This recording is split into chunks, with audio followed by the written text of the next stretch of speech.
Kia ora koutou, welcome back. I hope everyone can hear me.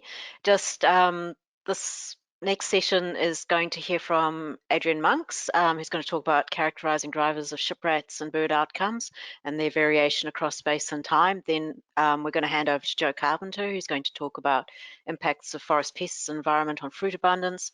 Oscar Clendon's going to follow her with talking about his work on tawa fruit variation. And then Adrian's going to resume for Sarah Richardson, who can't be with us today, on fruit and flower phenology across an elevation gradient. I'm going to hand on to Adrian now. Thank you, Susan. I'll just like to assure everybody as we get started that there are more than 3 people in this program. But yes, I'm back again. Okay.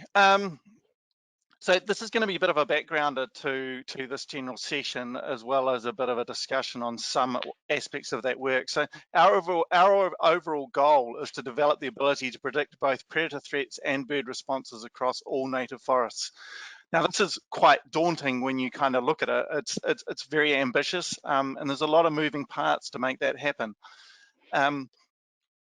Essentially, you know, one of the big aspects of that is that we want to understand the dynamics of rats there on the left, like all those different ways in which they respond to their environment, from situations where you have rats that are fairly continuous abundance the whole way through to ones that are in quite eruptive systems. And then we want to understand what the outcomes are on forest birds. Now, this is just a kind of broad interaction diagram, just looking at some of those things between sort of shiprats and forest birds. And what I'm going to focus on here is the impact of forest structure and food within those forests on that system. We know that shiprats have quite a big effect on forest birds, but as John pointed out, you know, their birds are actually a very small part of their diet, but it's just because they are so abundant in that system that they have such a big impact. But of course, shiprats are primarily in New Zealand bottom-up driven, so it's the food that drives those numbers, with some sort of secondary effects of top-down predation. And so in this talk, I'm just going to focus on that top part of it. So forest structure, food, shiprat density, and forest bird density. So shiprats and structural complexity. So shiprats, as many of you probably know, are generalist arboreal rodents, which means that they've got an access to a wide variety of food sources in time and space. So that ability to use the whole canopy, the whole forest structure, is actually key to their success and also to their impacts. So it means that, you know, there are food and resources that are available to them right throughout the forest structure. And that also includes nest sites as well as food. So, as many of you know too, shiprats are seasonal omnivorous opportunists. That means, you know, they're eating both plant and animal material. So invertebrates are a key part of the diet, especially in spring and summer.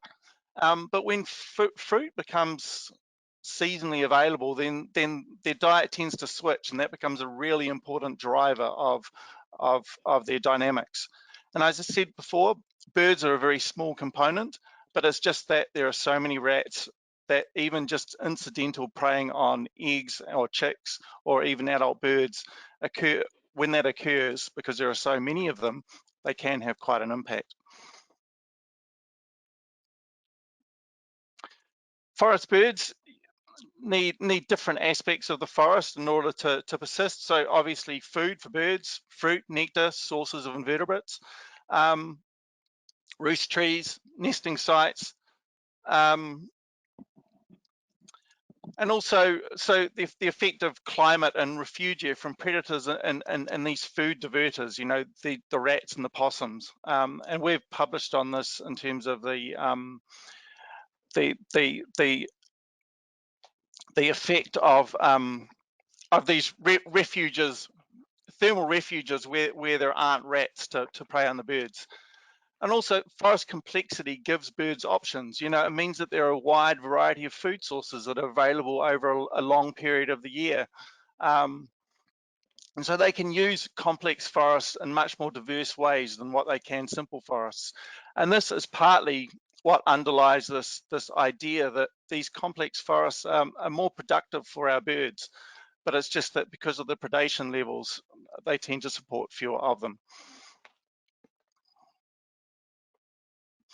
So our focus in this session, there's a number of things that we're going to work on. So one of them is a structural complexity and resources. And there's a big chunk of work. I'm just going to focus on the top two of those. So characterizing forest structure around rat tracking sites, and also climate drivers of temporal variation and fruiting by warm forest species.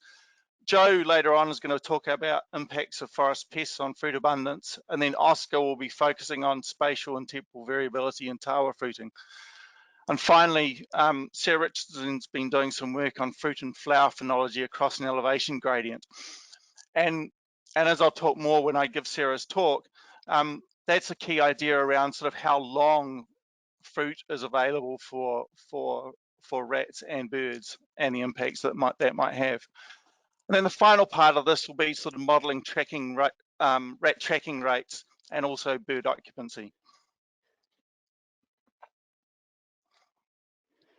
So thanks mostly to Gretchen Brownstein, we've instigated this really large field program looking at forest structure, which we'll then use to look at the relationships to rat abundance and also bird occupancy.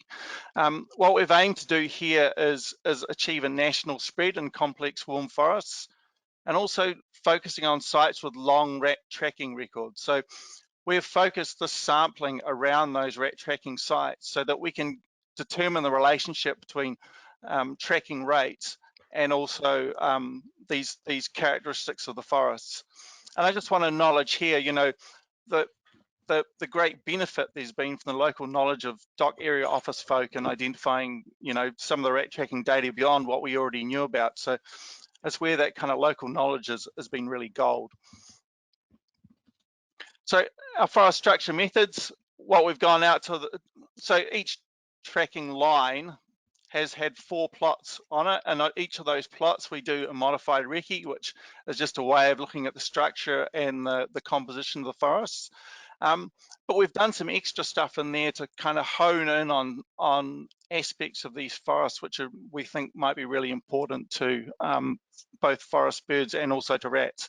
So one of the things that's key here is really large trees, because they contribute things like nesting sites, and also a lot of them have big epiphyte rafts that we think are going to be key to explaining some of the abundance of rats. So on these trees, we're also trying to characterize these epiphyte rafts, which are kind of those blobs that I've outlined in that image. And then also at these sites, we put out 4 acoustic recorders for birds. So for those of you who know what these are, they're little electronic gadgets that record bird song. And what we're using them for is to assess occupancy of birds. So the advantage of them is that you can have them running the whole time, which means you can standardize over the time in which you're recording bird songs. So we can set it up so that we're recording every morning, and also we're doing nighttime recordings as well. We also tried to get a handle on litter invertebrates, but that in the end proved impractical, and I'll briefly just mention that now. So what this involved was sampling vast amounts of litter and bringing it back and then sifting those for invertebrates. But what we're finding is that for the material that we're actually collecting, given that a lot of this was being done in the middle of a big rat plague, we ended up having very few invertebrates there to count anyway. So it just wasn't feasible.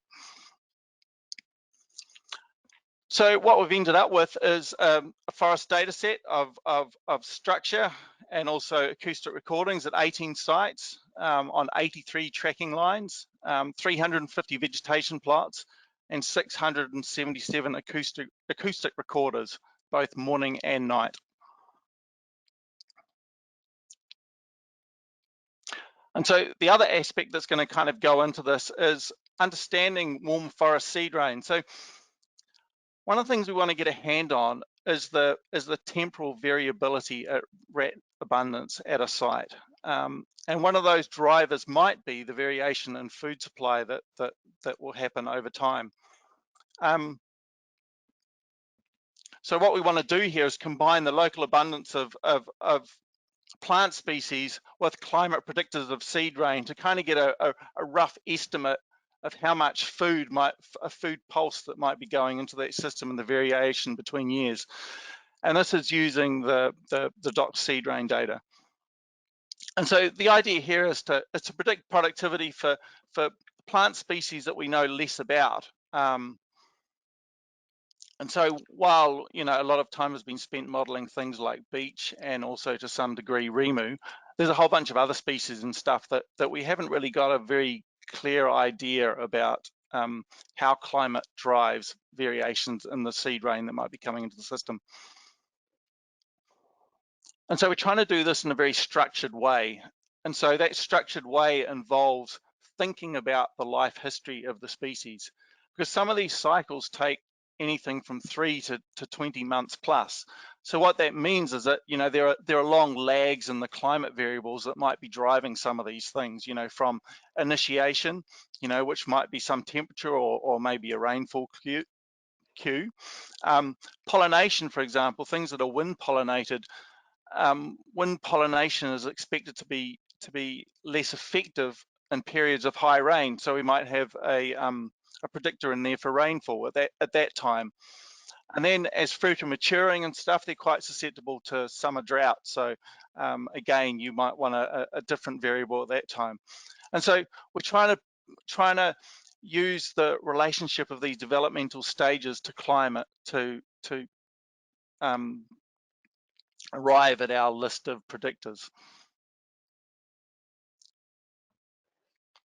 So a lot of this is currently work in progress. So we have our big data set for structure, and we've assembled some of this data to look at the fruit stuff. So what's the next step? Modeling these rats and birds. So one of the key difficulties with this is the scaling up in space and time. And there's often all sorts of tricky things in there that come out. Like, so one of them is that our data ranges, you know, don't often cover the complete range of variables that the species that we're trying to model encompasses.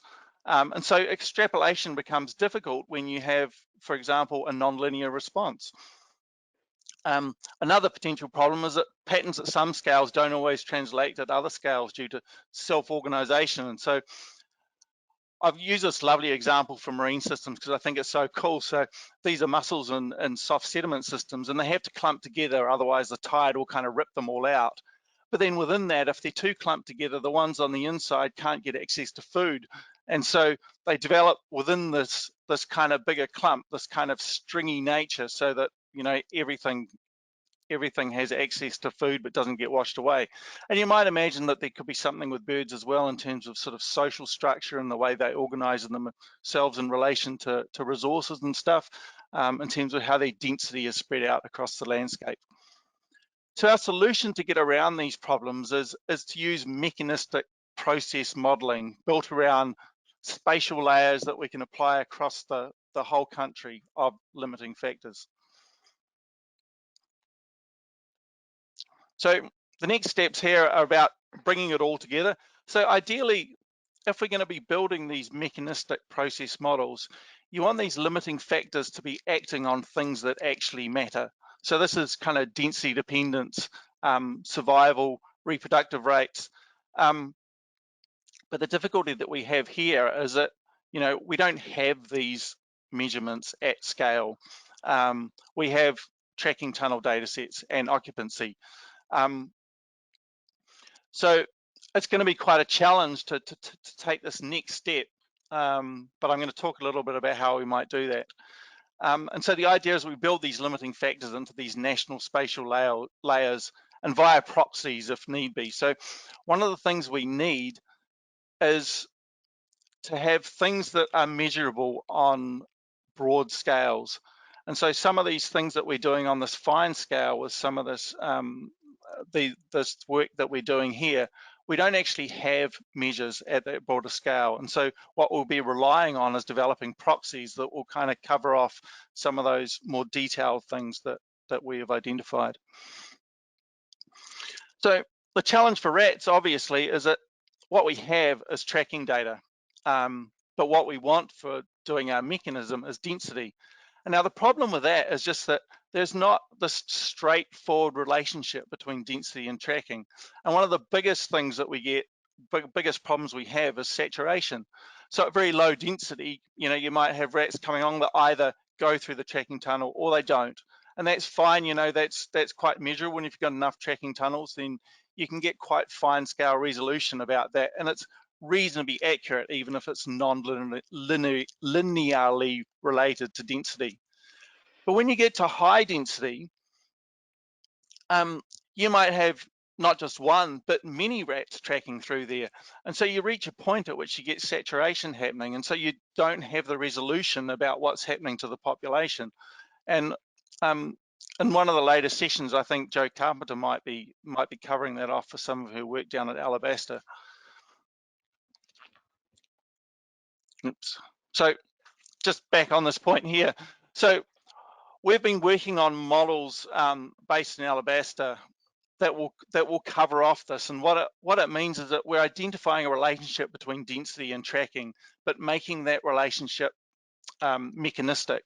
And so what we'll be doing is developing quite complex models that will have all these factors working on density and the factors that drive density, but relate back to our tracking. And that's quite a challenge, and that's something that we'll be doing in the next 6 months.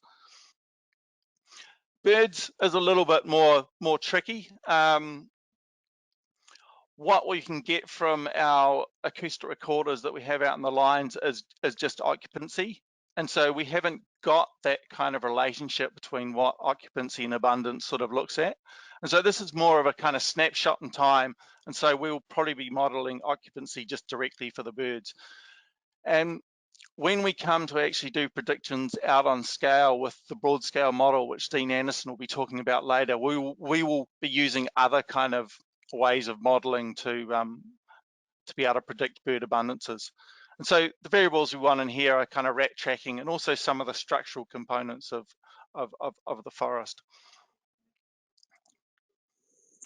And yeah, I mean, that's about it really. This is all work that's going to be happening in the next sort of 6 months to a year, using these data that we've currently collected. So I just want to acknowledge, all the fantastic people who have been involved in doing this work. Massive effort from the field teams. Acoustic recorder analysis, it's very specialized work and actually quite difficult to do. There's been a lot of contribution from people in local area offices, from our partners and stuff, providing us with information and stuff, which has been absolutely gold. People in DOC area offices, NIVs, and also scene rain data from DOC. Thank you. Questions? Thank you, Adrian. There are no questions through from the floor, but I'm sure there are lots, so please ask. We've got 5 minutes. I've got a question for you, Adrian. And I was thinking, as you said, that we weren't able to do invertebrate data. Well, one, it was a lot of work, but two, when you brought back the litter and that massive mast, there weren't a lot of invertebrates in the litter. And so this is quite specific about litter invertebrates, or I suppose monitoring invertebrates. What should organizations be doing, because we know they're so temporally variable and we know they're hard to and time consuming to really measure? And I was also wondering whether you think that rat tracking or mouse tracking may actually give us a bit of a proxy for that and how we would know. And so really your thoughts about what people should be doing about this, what we can be doing about it, because it seems such an important component of the food. That's a tough question to answer, Susan. So one of the problems that we had with our monitoring of them is that we couldn't repeatedly go back to sites. And so we had to have a method where we could just go to the site, sample, come away, and have a number. Now, the problem with, as I said, with doing the litter is that we weren't getting many invertebrates in there for the volume of material we were collecting, and then there was sacks of this stuff. It was quite a lot. I think that anyone actually wanting to do it and I won't say properly, but in a way that works, actually needs to be doing kind of repeated sampling and actually coming back, which is something that we couldn't do in this sort of environment. Okay, thank you. I've got a question here from Roger. Adrian, how do you think climate change related droughts might impact epiphyte rafts, and what could this mean for rat populations? Yeah, that's an interesting question. I don't actually know the answer to that, Roger.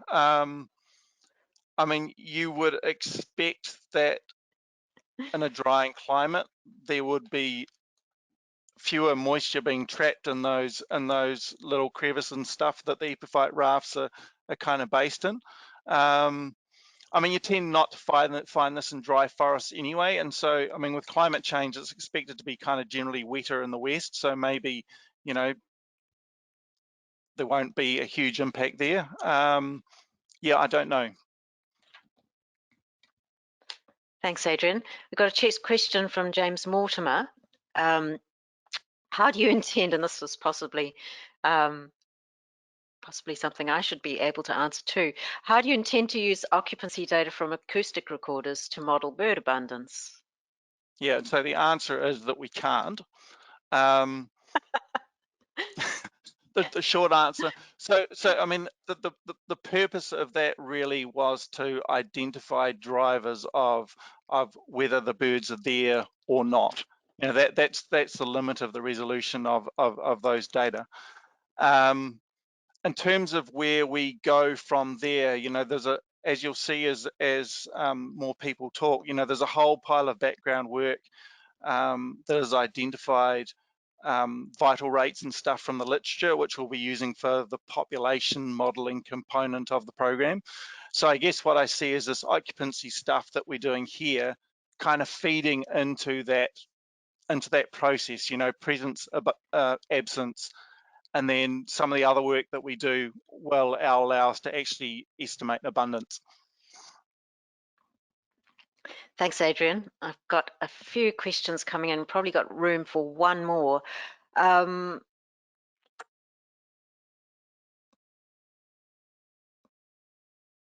trying to choose one.